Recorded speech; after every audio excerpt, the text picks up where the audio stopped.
told you to quiet down, but now you wear a crown. Visionary queen with a spark. Welcome to You Matter in Business with Ariel Faith, your brand, your story, and your success, because you matter in your business. Welcome back to You Matter in Business.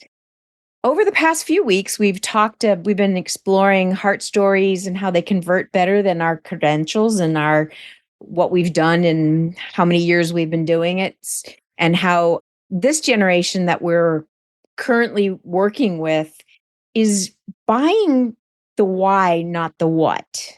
So this week, I'm super excited to bring Berlin Komar, who's going to show us exactly how to market authentically without falling into manipulation tactics that feel gross to everyone involved. So let me give you a little background on Berlin. She is a digital marketing strategist and a founder of Planted Marketing, who believes you can grow your business without compromising your integrity, which is right in line with mine. She specializes in ethical marketing strategies that help purpose-driven brands attract clients authentically without relying on manipulative tactics like false scarcity or emotional pressure. With over 10 years of experience, she has mastered the art of marketing that feels good to both the business owner and their audience, which is superb in my opinion. So, welcome. Thanks for having me. I love that description. What do you think? Is there anything else about your experience that you want to add before we dive into some fun stuff? No, I mean, that's a really good explanation. I really love working with brands, creating authentic connections for them. And earlier this year, I also launched like a community and like a side arm of my business for solopreneurs to help them do the same thing. And I think it's just all really important, especially in the way the online space is moving, which I'm sure we'll talk about a lot today. Okay, no, just curious if I can ask this question. If I can't, you have every bit of permission to say no. I'm not going to go there. But what if you were going to stick yourself in a generation? Are you Gen Z, Gen X, Gen what? I'm a millennial, I think. Okay. Straight in the middle of it. I'm not sure. I don't know the timelines, but yeah, millennial. Yeah, I get lost a little in there too. But anyway, it's curious to me because all these generations, when you look at marketing, you realize that, you know, the baby boomers are getting out of the buying market, right? So they've been pushing the steam for a very long time. And now it's the ones with the larger cash flow are smaller because they're the Gen X, right? There wasn't as many of them, but they think different. And then the next generation, the millennials, they think different, and they're motivated by different things. And you give me a line of bullcrap and you start talking about, I've been doing this for 30 years and all our brains shut down. We're not even listening anymore. So that gets into that marketing that works, marketing that's effective and that feels good to the entrepreneur. Because as a woman, I know a lot of times women have a hard time marketing and talking about our business and branding ourselves. It all feels icky. It feels sleazy, like some of the words you use.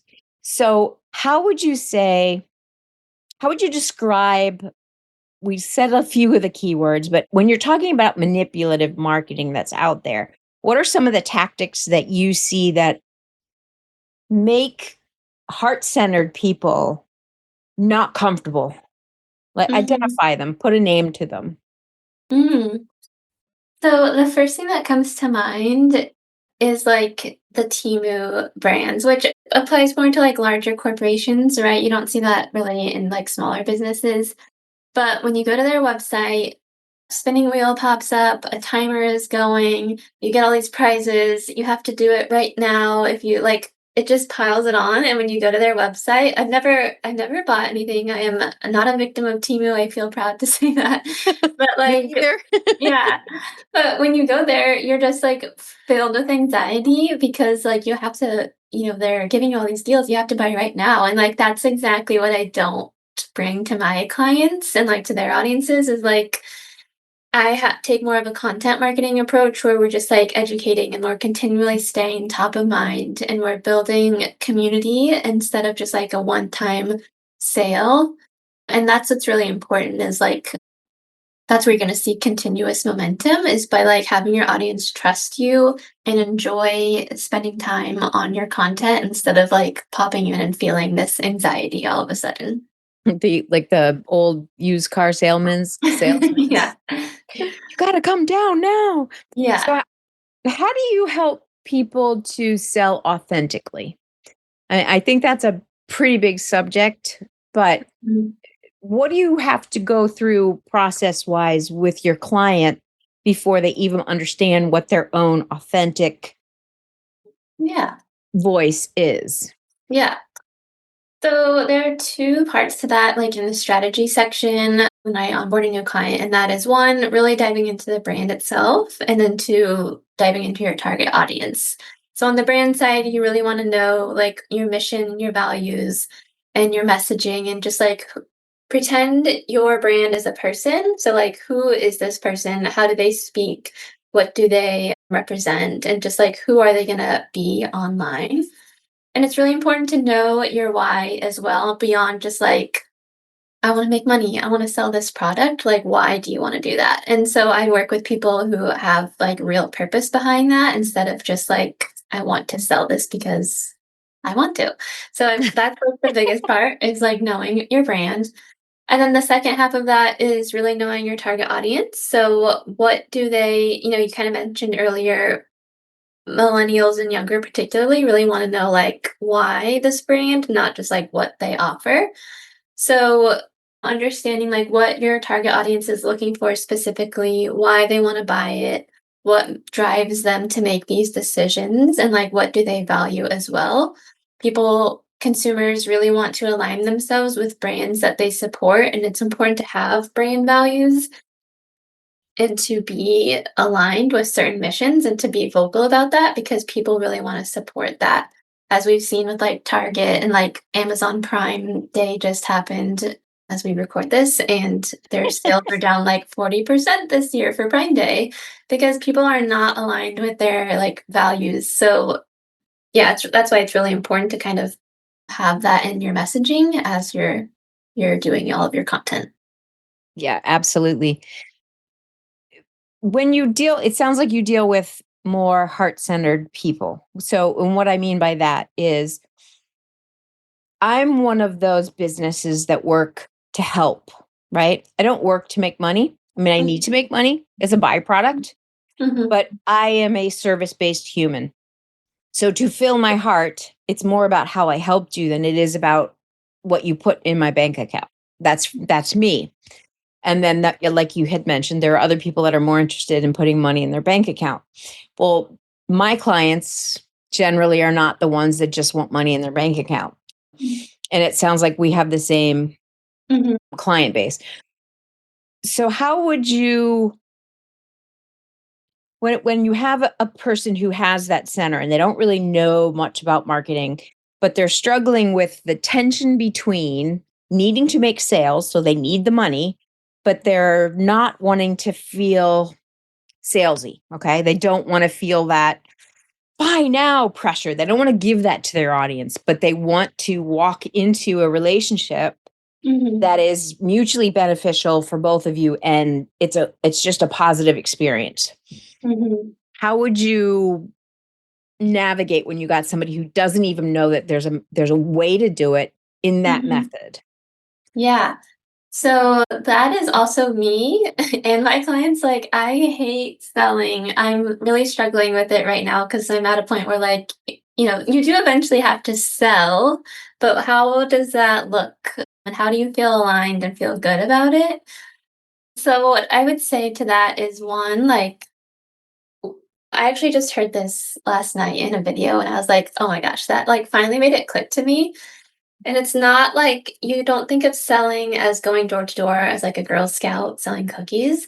It's more like that's the icky selling that we don't want to do. It's inviting people into your work and knowing that your work helps them and supports them and makes a difference for them. And so instead of selling, you're saying, "Hey, I can help you. Like, let me do this for you. Let me get you to where you want to go."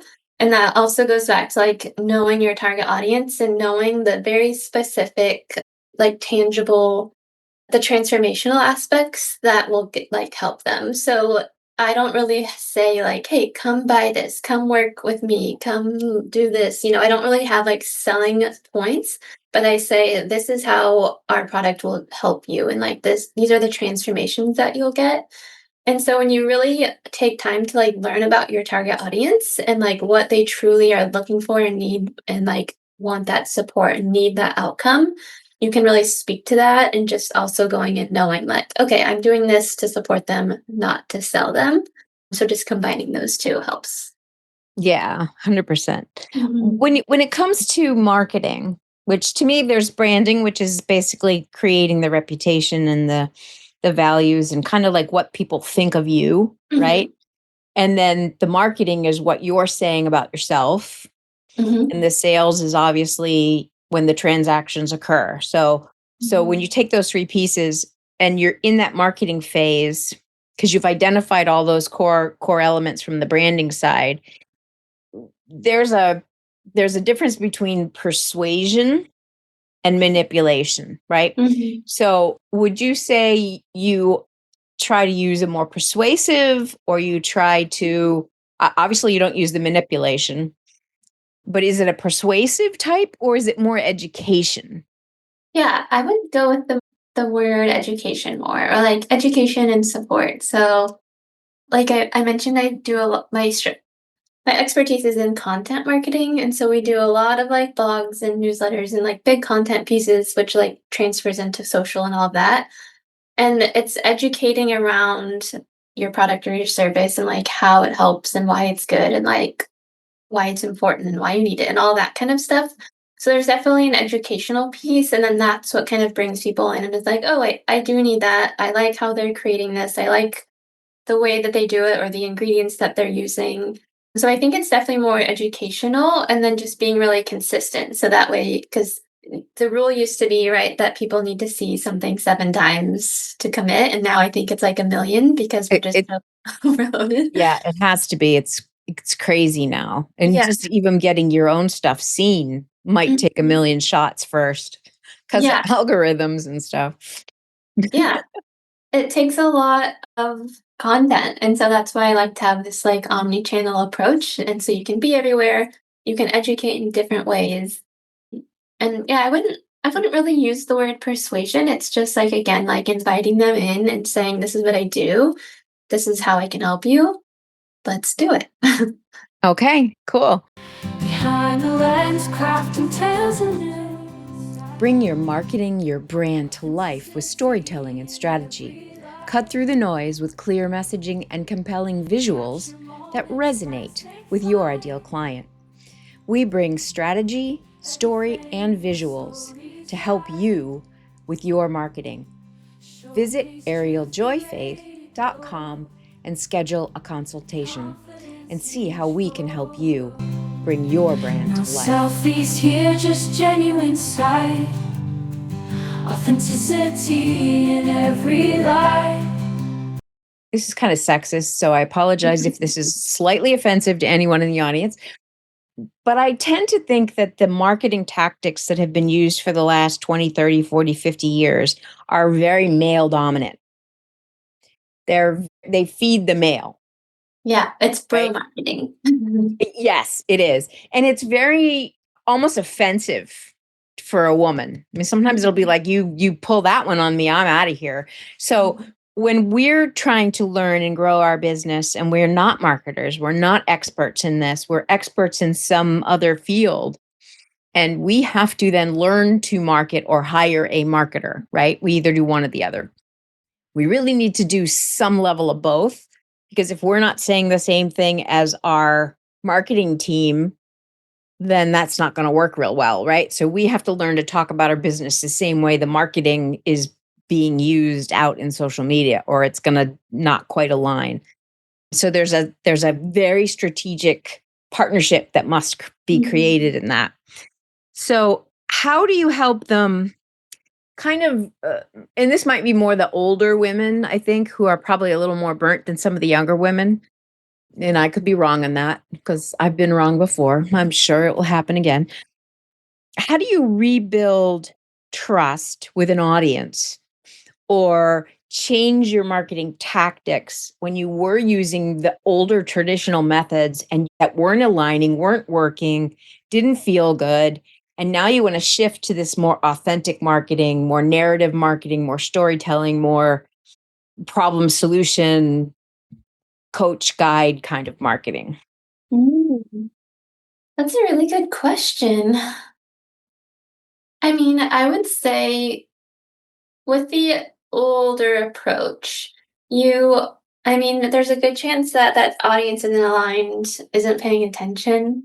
And if you're feeling called like, okay, I this is not for me, I need to take this approach. Like work with a strategist to really develop that, what that's going to look like and dive into that and then just do it. Like hard launch it, get it out there because there's a really good chance that that initial audience isn't even connected to you or maybe they aren't like your ideal audience. So being more authentic online is going to bring in those people who are really connected to you. And you may lose your existing audience, but that's okay because they probably weren't aligned or like buying from you anyways. So, yeah, just take time to really develop this strategy. And if you want to kind of slowly ease into things, that's an option. But I just say dive in. Yeah, just do it. Yeah. You just said a brilliant thing.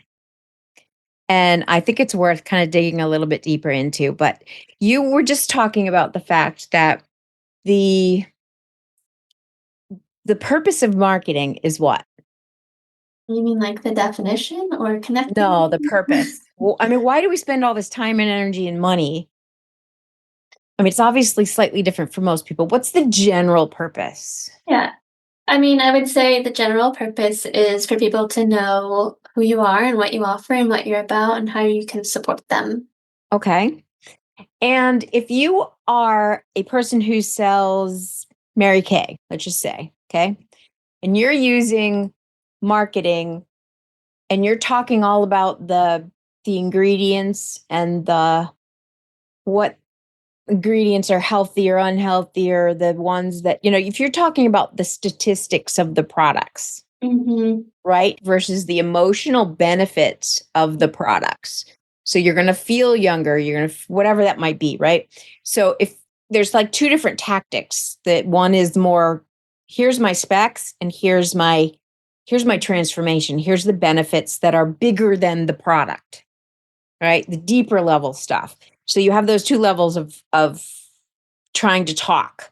So if you have been using the old telling somebody about all the reasons why you're better than someone else, or some of those like put down and pull up and that kind of I can't talk, that kind of marketing, but yet it doesn't resonate. You're not getting the sales you need just to function, not for Mhm. some, great trip to around the world or anything, but just to keep the business sustainable. When you shift over into this authentic marketing, you mentioned that you hit something that's super important. If I am marketing and I never reach my market, I'm in the wrong room. Mhm. Yeah. And if I'm in the wrong room, what do I have to do? Go somewhere else. You got to go somewhere, you got to find your room, right? Yeah. And the only way to really find which room is to talk real, Mhm. is to get into those more, talking about the challenges. Think about an example that we can use as an illustration because my brain just went like, skincare wasn't the best one. So, what would you use as a good example that this Um we can kind of illustrate this for the audience? Yeah, no, I actually like that. I thought of an example. So you were saying like, okay, we use these ingredients in our products. Most people are like, cool, that sounds great. I know I'm not supposed to use these, maybe these. Maybe that doesn't resonate with people at all. But if you get really, really specific and you're like, if you have dry skin and like, if you name a very specific product, like, or problem, like right now my makeup is not staying on my face for some reason. So if you're like, this skincare, this is how like, this is a problem you're facing. Your makeup is patchy, it's not sticking, your skin is changing as you get older. Like, here's exactly the skincare line that will fix it. You're gonna speak to people very specifically, and they're gonna be like, okay, that's what I need. If you're just like, hey, I have this great skincare line, we don't use whatever the bad ingredients are these days. People are gonna be like, cool, that's great. What else? Yeah, it's like it's not enough, right? Yeah.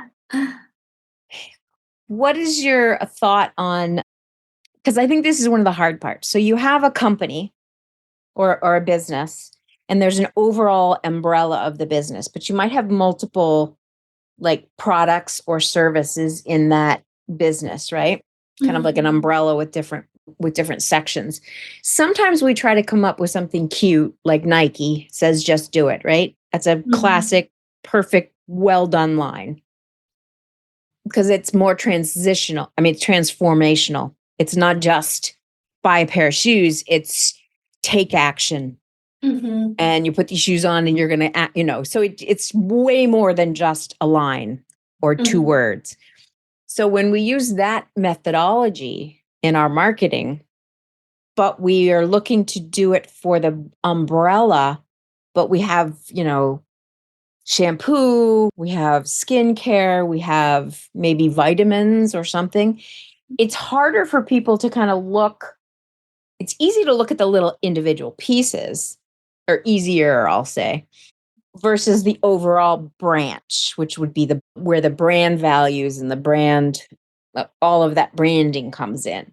So Mhm. how can you, working with a client, help them to, one, figure out where they should focus first, because that's what gets overwhelming. There's a giant Mhm. mountain to climb. And then what they that they may have to develop several different marketing campaigns to reach different client bases. So how do you help with that process? Yeah, that's a good question too. So there's a few parts to that. So one, I know everybody hates this advice and there's a lot of opinions on this advice, but honestly, you have to have a niche in some capacity. So if you are like literally just starting, I don't think it's great to have all these different arms because you really need to build something. You need to have an audience and then you can introduce different things.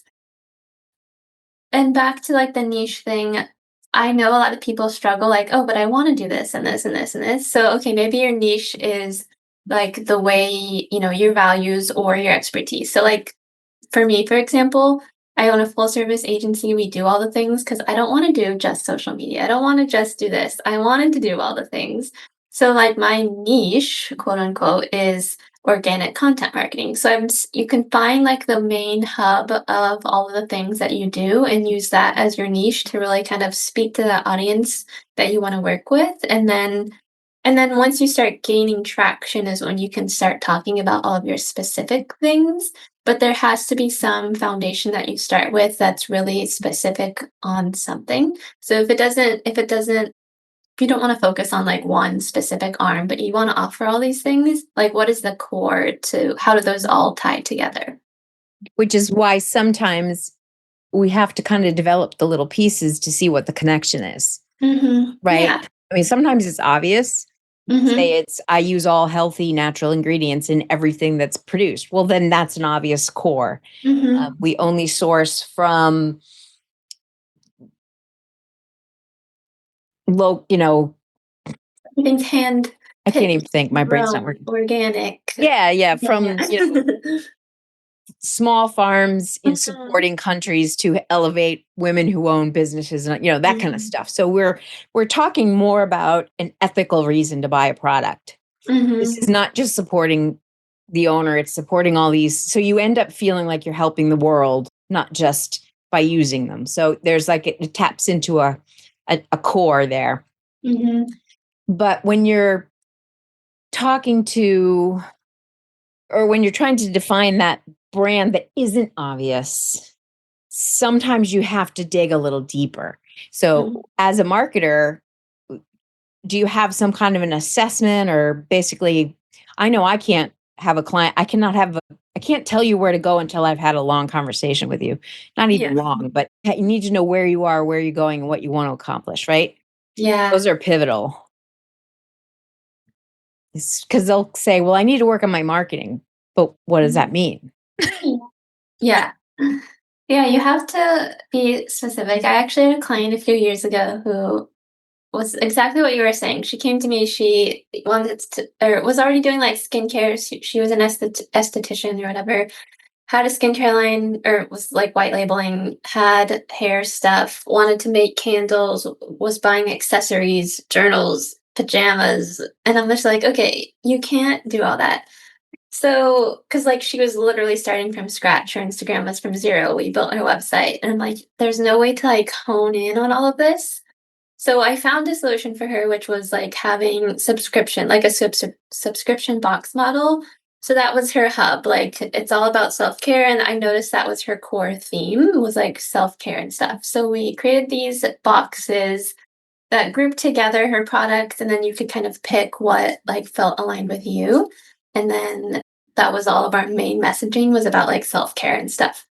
And then a couple years later, she's narrowing in. She really just loves making the candles. That's going well. I talked to her maybe 3 years later, and she's like, yeah, I really get it. I shouldn't have done all of that. I should have focused on the candles. That's where I'm at now. And I'm like, cool, yeah, yay. So like she found it, which is natural, right? Like all businesses are an evolution and it's always growing and learning and stuff. But it's really hard to go from all. Like you really need to start with your like a core product and then you can expand as you have an audience built up. Yeah, 100%. All right. Well, I enjoyed talking to you. We're going to come back. We're going to bring Berlyn back again next week, and we are going to talk a little bit more about authentic connections in the digital spaces. Because that can be, some people love it and some people don't. So, we're going to talk a little bit about that when we come back. So, thank you again. Thank you. This was fun. I'm excited for the next part. What would you like to share with the audience? Yeah, so what I would say is like finding community has been really, really important and valuable, I think, because people are kind of shifting off of social. So I think finding a community to help you grow your business and really, and like all the things that we've talked about where you can be honest and make real connections has been the most valuable thing for me and a lot of other people. So I would say like find communities that really land with you, test many different out, and find where like what feels like home and feels like a good connection in terms of the people. If you are working specifically on your marketing, you can always come into the greenhouse. I would love to have you there. And you could use podcast at checkout for a heavily discounted membership. So inside there, you can get tons of support. I'm always there to help you with all the things that you're struggling with. There's tons of resources as well. And I also have tons of other community recommendations that I frequent and enjoy and know are really supportive. So if you want that list, feel free to reach out to me. Okay, and we will put that information in the show notes so that we can connect with Berlyn. And I am looking forward to seeing you grow. Yeah, same. It's been so fun to talk to you. Yeah, thank you again for being with us. Yeah. See you next episode. After all, it is your brand, your story, and your success because I know that you matter in business. Thank you for listening to You Matter in Business podcast. Please follow, share, like, and comment. I would love to hear from you. This podcast is sponsored by Ariel Faith Storytelling Marketing and Your Brand Photographer. The show notes provide more information on how to contact Ariel and more information about this episode. Thank you again.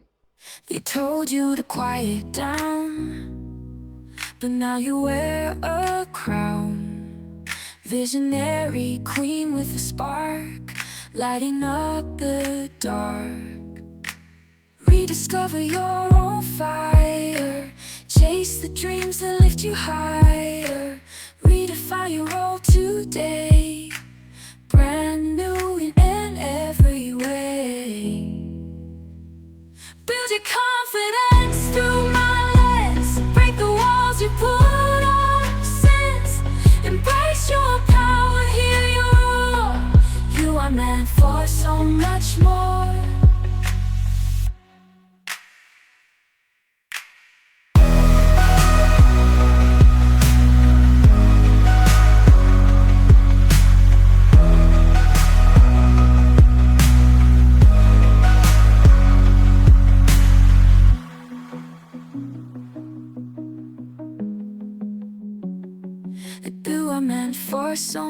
much more.